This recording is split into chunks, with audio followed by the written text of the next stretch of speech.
Изолента Лайф. К нам присоединилась Ольга Батаман. Да, у нас был, конечно, очень интересный собеседник Станислав я Крапивин. слушала тоже. Слушала, да? Интересно. Он, да, военнослужащий, Он просто бывший изнутри знает столько американской армии. И, конечно, да, это... Жалко, что я раньше к вам не присоединился. А вы можете запись. Вы можете в записи, это же остается на сайте. Он интересные вещи рассказывал, и свою оценку хода операции нашей, и, ну, в общем, по многим вопросам очень интересно. Послушайте, и про наемников поговорили, и про биолаборатории, короче, про все. С удовольствием послушаем. Так, ну что, Оля, тебе... Поехали. Да, бразды. мы же, что ж вы так сразу, прям, как только я захожу, вы сразу куда-то все рассеиваетесь. Нет, на самом деле, правда, мне кажется, тема, хоть она и новость сама по себе звучит, ну, не такой уже громко, но мне кажется, это очень-очень-очень важно, потому что мы уже все видели, да, как у нас пытались отменить Достоевского, да, у нас уже и на спортсменов, и на музыкантов, и кого только нет, но вот попытка отменить Гагарина, это уже как-то совсем за гранью. Я просто озвучу новость, да, для тех, кто вдруг из зрителей ее не слышал. Есть такая Space Foundation, которая, ну, вообще такая образовательную деятельность везет в том числе. И в каждом апреле они проводят такую как вечеринку, что ли, да, которая называется Yuri's Night, ночь Юрия, да, в честь Юрия Гагарина, в честь полета первого космонавта, значит, в космос. 7 лет они уже проводят, и в этом году из-за, вот как они сначала написали все на сайте, потом удалили это сообщение, и из-за событий на Украине они переименовали эту вечеринку, и там такое, значит, длинное название «Праздник космоса», узнаете, что будет дальше. То есть они убрали имя Юрия Гагарина оттуда. И вот даже Вучич, президент Сербии Александр Вучич, вот он сегодня на митинге там выступал у себя, и даже он упомянул вот это вот как недопустимость, ну как отмены в одном ряду Достоевского, Гагарина и так далее. И в принципе понятно, да, что это, ну, вечеринка, можно было бы так, ну сказать, ну маразм, да, все вот эта истерия, вот это все, в конце концов это франшиза, их много, и может быть остальные вечеринки и будут под именем Гагарина, но вы знаете, вот я сразу вспоминаю, как в прошлом году, когда было 60-летие полета, собственно, Гагарина в космос, на Фейсбуке Госдепа была фотография, вот да, ребят попросил, специально ее прислала, на Фейсбуке Госдепа был пост с фотографией американского астронавта, с американским флагом. И вот вы знаете, мне эта новость в этой связи совсем-совсем не кажется какой-то маленькой или неважной, потому что это в одном ряду идет. Да, Трода, а может мы того гостя... Я бы еще добавил к этому очень интересную вещь, когда в прошлом году Брэнсон, да, полетел, это даже не полетел в космос, а подпрыгнул чуть выше стратосферы, в своем твите он написал: вот он, первый человек в космосе. А ему кто-то из наших ответил, по-моему, Рогозин, но может быть и не он, врать не буду, что первый человек так-то улетел в 61 году, 12 апреля. Он говорит: нет, вы ничего не понимаете, первый человек в космосе появился сегодня. И все американцы, которые там в чатике у него были, они все с пеной у рта доказывали, что вот это прорыв, это реальный прорыв и первый человек в космосе. То есть это какой-то заговор всемирный. Ну, мне кажется, это даже не заговор, это планомерная политика выдавливания Гагарина и Советского Союза в этой же связи, как Гагарина, как советского космонавта, всячески пытаются его имя стереть. Андрей Иванович. Ну, вы знаете, на самом деле это пошло не сейчас и не с прошлого года, и даже не 10 лет назад. Пошло гораздо раньше, потому что если мы возьмем вообще историю развития космонавтики, как ее представляли наши американские коллеги, точнее не американские коллеги, астронавты ее совершенно правильно представляют и никогда не забывают ни про Юрия Алексеевича, ни про Алексея Архиповича Леонова, ни про все другие наши достижения. А вот те, кто, скажем так, политически обеспечивает, да, с политической точки зрения обеспечивает историю космонавтики американские, они всегда упоминают только Юрия Алексеевича Гагарина, и все, и мельком, до последнего момента. То есть на самом деле не упоминается ни достижения, ни другие достижения, не то, что наши аппараты первыми достигли Марса, Венеры, не то, что у нас был луноход-1, луноход-2 и так далее. То есть этого как будто в космонавтике мировой не было вообще. Ну, про Юрия Алексеевича Гагарина до последнего момента, конечно, совесть не позволяла вообще его не упоминать, и его всегда упоминали. Но то, что произошло вот сейчас, знаете, я на самом деле вообще не удивлен. Не удивлен после того, как запретили российским кошкам участвовать в различных выставках. Я понял, что раз добрались руки до кошек, значит, уж естественно доберутся руки и до каких-то гораздо более серьезных по-настоящему здоровых вещей. Поэтому то, что убрали из названия этого праздника Юрий Дейтс,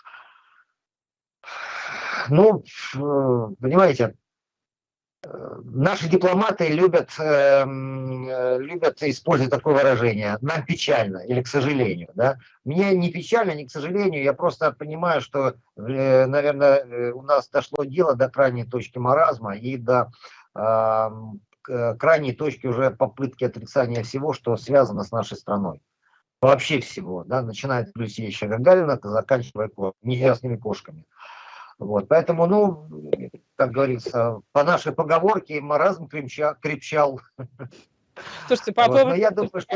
Я думаю, что на самом деле этот маразм крепчает, вот, по моим наблюдениям, не, если можно так выразиться, не в обществе, не в массовом сознании наших тех же американских коллег, потому что, ну, достаточно вот по роду деятельности я сталкивался и общался с нашими и коллегами-астронавтами, и просто людьми, которые живут вот в том же Техасе, да, и я понимаю, что там огромное количество нормальных, вменяемых людей, которые нормально, вменяемо отнеслись и к нашим событиям 2014 года.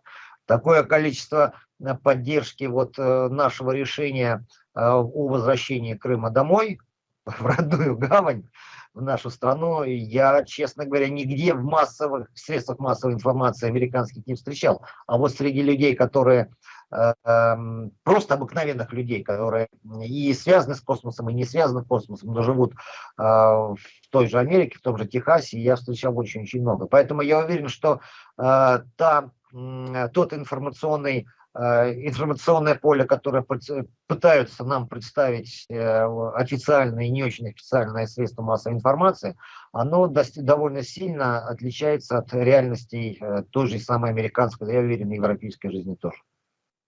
Ну вот по поводу маразма, я уверена, что вот вы видели всю эту истерию, да, когда 3 наших космонавта прилетели вот на МКС буквально 2 дня назад в желтых костюмах, да, и, ну, это понятно, на самом деле, это уже не первый раз, и Олег Артемьев уже летал в этом желтом костюме, это Бауманка, я так понимаю, это костюмы, цвета Бауманки нашей, института имени Баумана, правильно же?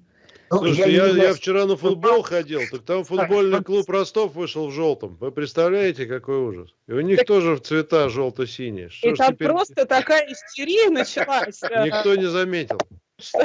Ну, в СМИ по поводу того, что 3 космонавта российских прилетели на МКС, была просто истерия, что вот они поддерживают Украину, там вот это прям началась абсолютная истерия в СМИ по этому поводу. Ребята, покажите фотографию.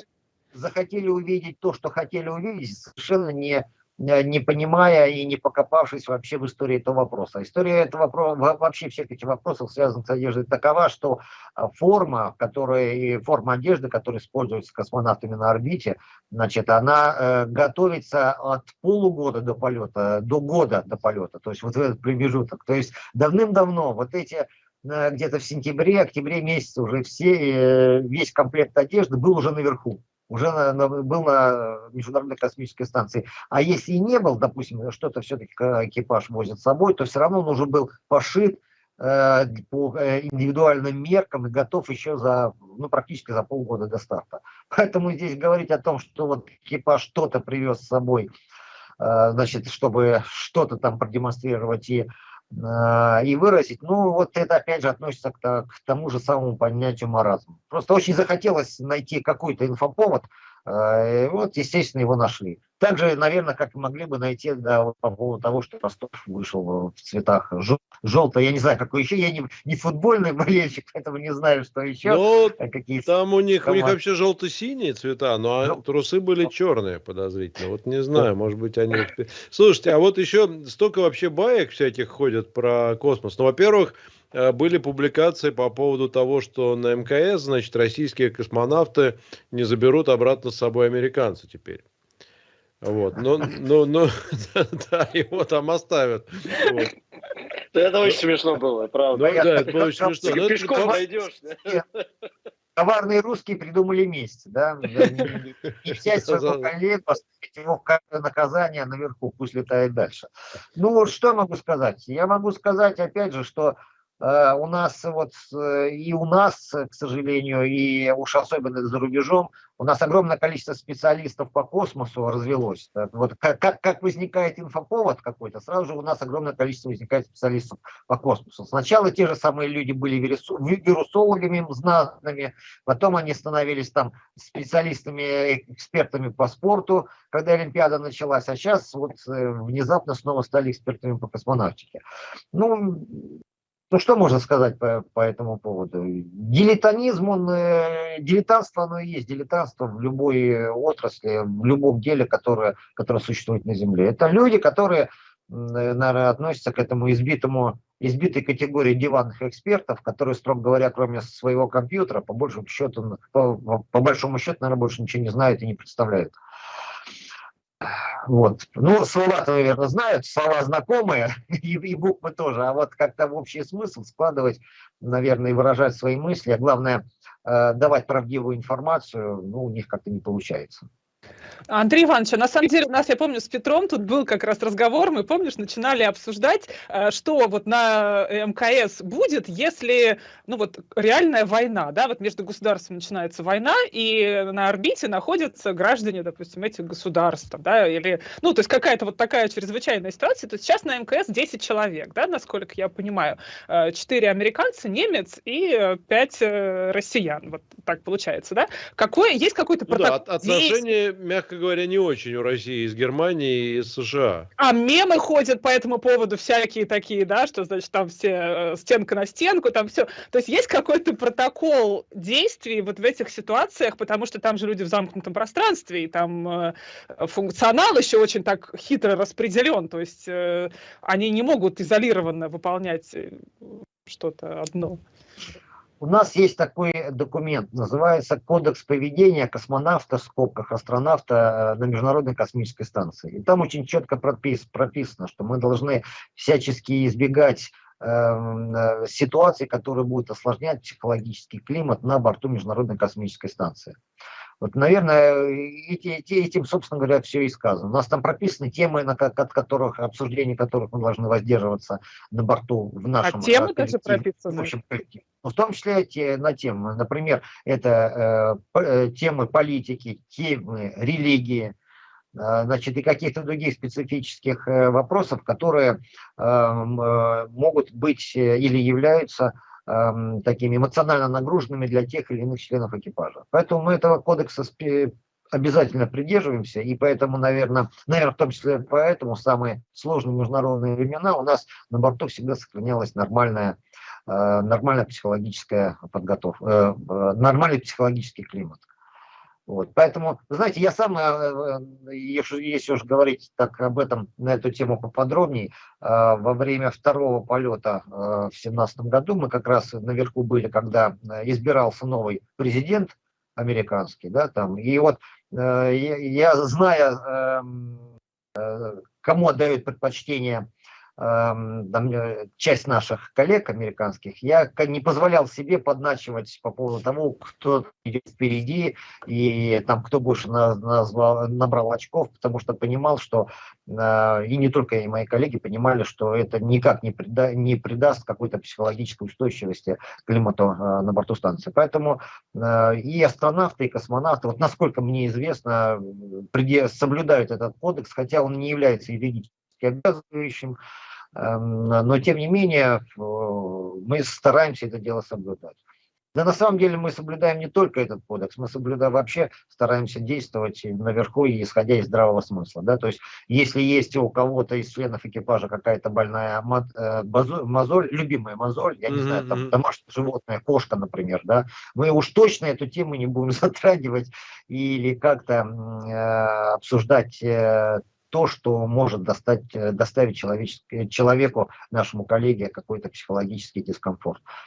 Это все, в общем-то, определяется тем, что на борту экипаж является единым экипажем, и задачу можно выполнить только тогда, когда мы доверяем друг другу. Тем более, что такая вещь, как нештатная ситуация, серьезная нештатная ситуация, которая несет угрозу жизни и здоровью экипажа, работоспособности станции, как то разгерметизация, пожар, там, попадание аммиака в герметичный объем станции, она может случиться совершенно в любую минуту, в любую секунду. И, как правило, такие вещи, как показывает практика, случаются в самый неподходящий момент. И в этот момент мы, независимо от того, кто кому принадлежит, какому отряду космонавтов, там Роскосмоса или НАСА, или Европейскому космическому агентству, мы должны действовать как единый механизм, как единый организм, в буквальном смысле прикрывая спину друг друга, потому что мы еще в процессе тренировок на Земле мы отрабатываем до мелочей, кто чем занимается, что делает при любой вот вероятной нештатной ситуации. Кто куда смотрит, у кого какие роли, кто кого контролирует, а контролируем мы перекрестно друг друга, обязательно контролируем и свою работу, и работу своего коллеги и так далее. То есть вот в этом случае какой-то психологический напряг в отношениях экипажа, он может, даже не может, а точно сыграет роковую роль, и последствием этой роковой роли может быть потеря всей станции в целом. А на всякий случай напомню, что, опять же, несмотря на любую политическую обстановку, международную обстановку, все-таки Международная космическая станция – это самый дорогостоящий объект в истории человечества, самый дорогостоящий, дороже его просто нет на сегодняшний момент, вот, который человечество создало своими руками, и терять его ни в коем случае нельзя. Поэтому мы, в общем-то, вот так и работаем. Ну, а совсем какие-то крайние вопросы, там, как вы сейчас сказали, война началась внезапно. Ну, наверное, тот самый форс-мажор, который заранее рассматривать не имеет смысла, потому что мы должны в него не попасть всеми силами. А если мы в него попадем, то уже человечество уже ничего не спасет. Понятно. Слушайте, То есть за общим ужином про Байдена шутки неуместны, я так понимаю. Ну, во время выборов точно. И если что, нужно кодексом вот так вот, кодексом. Нет, ну если вот, да, если то, что касается Байдена, если пошутит американский наш коллега, да, ну мы, наверное, мы посмеемся, но развивать эту тему не будем, если не будет это развивать эту тему наш коллега. То есть везде будем придерживаться здравого смысла. Слушайте, а скажите, пожалуйста, а вот все-таки, вот всегда вы рассказываете действительно о том, что такой вот, ну, есть протокол, все так берегут этот психологический климат, и действительно, ну, космонавты, понятно, что люди в каком-то смысле для нас, для всех идеальные практически, да, вот такие уравновешенные, вот ровные, а все-таки же случается иногда, вот кто-нибудь задолбает, кто-нибудь там что-нибудь, вот, там же невесомость, правда, особо не размахнешься. Но бывает же иногда, да? Случается. Полотенцем-то хотя бы разок. Конечно, да, случается, вспоминаем мы некоторые слова, которые не стоит произносить в эфире, да, иногда и мы, и наши коллеги тоже иногда что-то такое вспомнят из своей некосмической жизни. Да, такое бывает, но это рабочий момент. Ну, Коля, ну что? Ну, примерно так, да. Что же ты? Да, можно иногда даем себе вот такое, ну это не волю чувством, а так немножко так как-то вот эмоция всплеснет. Ну, во-первых, мы сразу извиняемся, если эта эмоция была направлена в отношении наших коллег. Так, неважно, это наши российские члены экипажа или наши зарубежные коллеги. Но, во-вторых, это тоже всегда воспринимается с пониманием, что это рабочий момент, который, ну, собственно говоря, может случиться с каждым. Но я, по крайней мере, не наблюдал, чтобы кто-то на это обижался бы и имели бы какие-то там последствия. Ну, больше, чем в ближайшие 5 минут. По крайней мере, что какие бы там сложности рабочего, повторяю, рабочего характера на борту не возникали, мы всегда, вот по крайней мере наши экипажи, 2 раза в неделю встречались за дружеским ужином. Один раз в американском сегменте, другой раз в российском сегменте, где угощали друг друга теми вещами вкусными, которые нравились друг другу в рационах наших партнеров. Есть, обычно это не делается, да, обычно не делятся, только по званным ужинам. Нет, ну на самом деле там по договоренности можно поделиться, потому что бывает, что какие-то вещи в рационах, ну не идут у того экипажа, вот чей этот рацион, а у коллег, наоборот, это является какими-то там вкусными вещами. Ну и почему не не выбрасывать же, да? Не выбрасывать, нет, что-то, конечно, можно выбросить, но тем не менее, вот когда... Форточку, форточку. Да, форточку. Когда мы приглашали наших коллег нам на ужин, предварительно к ним залетишь, так за час до сегмента, каждого просишь, так, что сегодня на ужин? Нам из нашего сегмента приготовить. Они, вот это, там, макароны по-флотски, там, картошку с грибами, и, там, я не знаю, еще что-нибудь. Ну, у каждого свои были вещи. И мы как бы им готовили. А они с собой приносили то, что из своего рациона, то, что нам обычно нравилось, потому что, да, какие-то... А у них там что? Есть. Ну, у них, например, что я могу сказать про себя. Мне, например, очень нравился кофе, который у наших американских коллег. Кона кофе. Это кофе с Гавайев, который выращивается только там.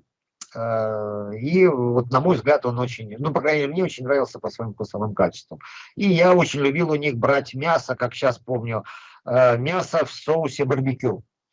У него и вкус, и запах вот как-то очень сильно напоминал наши шашлыки. Ну, как-то вот так было. Слушайте, а вот Рогозин говорил... Кона, интересно, там, извини, Оль, да. Кроме Кона кофе еще есть Кона пива. Это, наверное, одна из лучших фабрик по производству пива в мире. Очень вкусная штука. Кто не пробовал, очень рекомендую. Кона — это город такой, да, в Гавайях. Там проходит, кстати, финал Айронмена. Чемпионата мира по Айронмену проходит в этом городе. Сейчас, честно говоря, первый раз от вас слышу, буду знать, надо будет посмотреть в интернете, пошерстить эту информацию. Оля? Да, нет, на самом деле я серьезный, в принципе, вопрос хотела задать, потому что, как я понимаю, вот сейчас тоже у нас Дмитрий Рогозин то, что говорил, что если не будет достигнуто соглашение, то МКС это, в принципе, до 2024 года, верно? Потому что, чтобы она действовала до 30 года, нужно там вкладывать приличные средства и так далее. Для этого нужно достичь соглашения, да, с западными партнерами. А вот в той ситуации, в которой мы сейчас находимся, скорее всего, МКС мы вот видим до 2024 года. Я правильно поняла? Знаете, мне сложно ответить на этот вопрос по одной простой причине. Я являюсь всего-навсего космонавтом, в данном случае уже даже не действующим космонавтом, а на этот вопрос, наверное, могут ответить только вот те, кто будут принимать эти решения, и те, у кого в руках, у кого есть информация по этому поводу. Я могу сказать совершенно точно, что в любом случае станция будет летать до тех пор, пока не закончится очередное вот такое соглашение, срок соглашения, потому что по отдельности, без сегментов друг друга, станцию эксплуатировать крайне сложно. Ну, мне кажется, что практически невозможно. Хотя, опять же, здесь, наверное, я не смогу ответить на этот вопрос с металлом в голосе, потому что здесь очень много различных сложных нюансов, технических сложных нюансов, которые в которых могут разобраться только специалисты. Какие-то проработки у нас, насколько я знаю, были, проработки понимания того, возможно ли, например, отстыковка российского сегмента и надельную эксплуатацию. Да, в принципе, это теоретически хотя бы возможно. Скажем так, я не видел открытых отчетов на эту тему, поэтому я вот воздержусь от оценки возможности такой работы. Так что как-то вот так. Из того, что я слышала, как у меня спросила мама, можем ли мы заколотить дверь в американский отсек в общем, как бы закончить этим. Ну, вот более-менее. Насколько Да. я понимаю, там Россия, в принципе, отвечает вот за ориентацию, допустим, станции в пространстве, а США, допустим, отвечает там за какие-то другие вещи, как электроснабжение там или вентиляция, что-то там вот так. То есть это все совсем не так просто разделить по секторам. Давайте, вот вы сейчас, например, для примера упомянули там ориентацию станции в пространстве, да, мы ее можем выполнять и российскими средствами, и американскими средствами, но фокус в том, что у наших американских коллег это безрасходная так называемая система ориентации, а мы должны поддерживать ориентацию только используя рабочее тело. Дальше мы вот начинаем, да, рассуждать, а на какое время нам нужно обеспечить ориентацию. Если в течение, к примеру, в течение там месяца, я сейчас цифры называю совершенно с потолка, да, то нам хватит, допустим, резервов нашего рабочего топлива, чтобы это обеспечить. А если больше, мы уже не сможем своим рабочим телом. У наших зарубежных коллег значит, ориентация осуществляется на геродинах, но если, опять же, они могут осуществлять ее безрасходно, но существует такая вещь, как насыщение, увеличение гироскопического момента. И периодически эти геродины тоже надо разгружать. Разгружать с помощью чего? С помощью активных средств поддержания ориентации, то есть с помощью двигателя. Двигатели где? Вроде как у нас. Опять же, мы должны тратить на это свое рабочее тело. С третьей стороны, например, когда прилетал к нам Space Shuttle, еще программа была не закрыта, то и орбиту станции, и ориентацию можно было менять и с помощью двигателей шаттла, такие работы проводили. Но опять же, там рабочее тело, объем рабочего тела на шаттле был ограничен, поэтому это были скорее эксперименты, а не штатная работа. Поэтому здесь огромное количество таких технических вопросов, на которые нельзя ответить однозначно. Они все очень сложные, увязаны друг с другом. Поэтому понятно одно, что станция проектировалась как единый организм, который имеет интеграцию друг с друга. То есть отсюда, собственно говоря, все сложности, вытекают все сложности, о которых мы сейчас говорим. Поэтому по большому счету вот станцию вот так распилить, так сказать, разделить по суду, это моя часть космического, это твоя часть космического дома. Юридически можно, но физически это, скорее всего, сложно. Да, надо жить дружно, в общем. Будем жить дружно, МКС стараться, работала. как космонавты. Я призывал всех жить дружно. Я думаю, что этот призыв должен быть услышан. Спасибо вам огромное. Будем на это надеяться. Спасибо большое, Андрей Иванович. Спасибо, Очень Андрей приятно вас Иванович. видеть. Да, Да, всегда спасибо. очень Всегда приятно и рады. ждем вас всегда. У нас скоро 12 апреля, так что Да, кстати. хотелось бы. Отлично, тогда надолго, я так понимаю, не Не прощаемся. прощаемся. Не прощаемся. Как да. скоро? Еще 2 недели с лишним. Надо сделать космический день 12 апреля и много-много об этом говорить, потому что тема кстати. актуальная. Мы Тема вас уже актуальная, очень пригласили. интересная. Считайте, что мы вас уже пригласили 12 апреля, будем тогда. Ну что ж, я так и понял, я уже попался, деваться некуда. Хорошо. Спасибо. Спасибо большое. Спасибо. Хорошего вечера.